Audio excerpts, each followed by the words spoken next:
estaba diciendo. ¿Qué significa el sonido de trompetas? ¿Qué significa? Alarma. Una alarma, una alerta.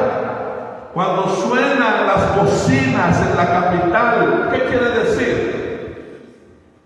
Que hay un terremoto, un temblor, o hay un ataque terrorista, o algo malo va a suceder. Entonces suena una alarma, ¿verdad? Nosotros tenemos que estar pendientes de las alarmas que Dios nos está sonando, que Dios nos está mostrando, porque las trompetas ya empezaron a sonar.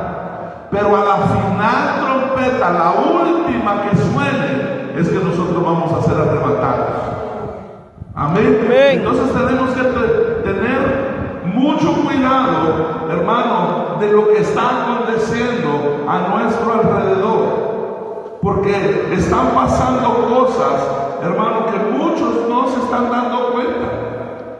Mucha gente está viviendo la vida y no se da cuenta de que la venida de Cristo está cerca, ¿verdad?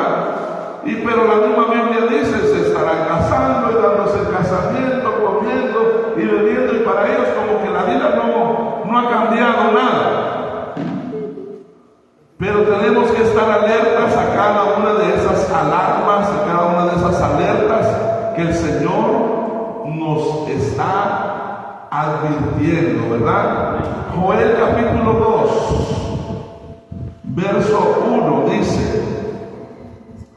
tocad trompeta en Sión y dad alarma en mi santo monte. Tiemblen todos los moradores de la tierra, porque viene el día de Jehová, porque está muy cercano. Amén.